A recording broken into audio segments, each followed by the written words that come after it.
starts again.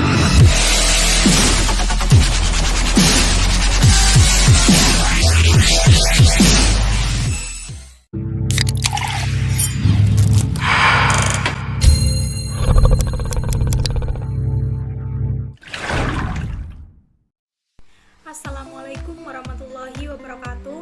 Saya Farika Rahmawati dari Program Studi Pendidikan Ekonomi Universitas Pamulang. Di sini saya akan menjelaskan tentang dimensi dalam materi pendidikan IPS. Dimensi IPS merupakan suatu hal yang dapat digunakan guru dalam pengorganisasian materi. Menurut Sapria, program pendidikan IPS yang komprehensif adalah program yang mencakup 4 dimensi yang meliputi pengetahuan, nilai dan sikap, serta tindakan. Jenis-jenis dimensi pengetahuan. Yang pertama ada fakta. Yang dimaksud dengan fakta di sini adalah pembelajaran IPS diharapkan dapat mengarahkan siswa untuk mengenal berbagai jenis fakta, khususnya yang terkait dengan kehidupannya. Pengetahuan fakta biasanya terdiri atas elemen-elemen dasar yang harus diketahui oleh siswa ketika mereka harus mencapai atau menyelesaikan suatu permasalahan. Selanjutnya ada konsep. Konsep dasar yang relevan untuk pembelajaran IPS diambil dari disiplin ilmu-ilmu sosial yang meliputi pengetahuan kategori dan ilmu klasifikasi dalam bentuk pengetahuan yang tersusun, seperti skema, model mental, atau teori implisit atau eksplisit dalam model psikologi kognitif yang berbeda.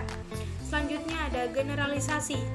Generalisasi merupakan suatu ungkapan atau pernyataan dari dua atau lebih konsep yang saling terkait. Jenis-jenis dimensi keterampilan.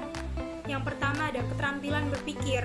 Beberapa keterampilan berpikir yang harus bisa dikembangkan oleh guru kelas kepada peserta didik meliputi mengkaji dan menilai data secara kritis, merencanakan, merumuskan faktor sebab dan akibat, memprediksi hasil dari suatu kegiatan atau peristiwa, menyarankan apa yang akan ditimbulkan dari suatu peristiwa atau persoalan, curah pendapat, berspekulasi tentang masa depan, menyarankan berbagai solusi alternatif, serta mengajukan pendapat dari perspektif yang berbeda.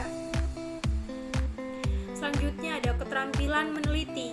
Beberapa keterampilan meneliti yang harus bisa dikembangkan oleh guru kelas kepada peserta didik meliputi mengidentifikasi dan mengungkapkan masalah atau isu, mengumpulkan dan mengolah data, menafsirkan data, menganalisis data, menilai bukti-bukti yang ditemukan, menyimpulkan, menetapkan hasil temuan dalam konteks yang berbeda, serta membuat pertimbangan nilai.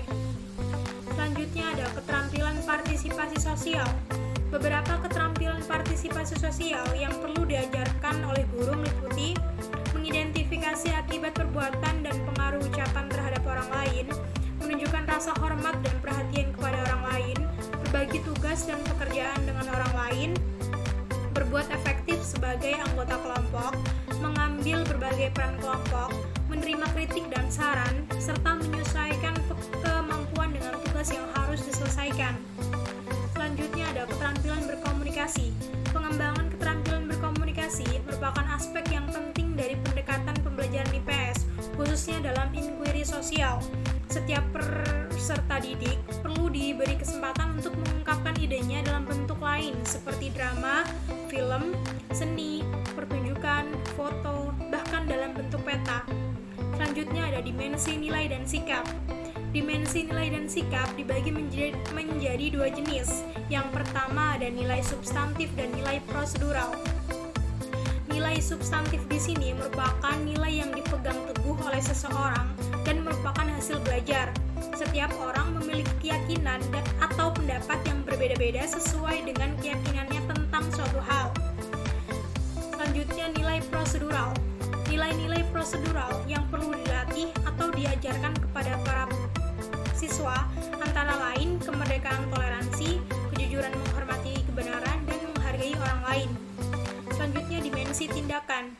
Tindakan sosial merupakan salah satu dimensi pendidikan IPS yang penting karena tindakan dapat memungkinkan peserta didik menjadi peserta didik yang aktif. Mereka pun dapat belajar berlatih secara konkret dan praktis. Sekian penjelasan dari saya. Apabila ada kesalahan saya mohon maaf. Wassalamualaikum warahmatullahi wabarakatuh.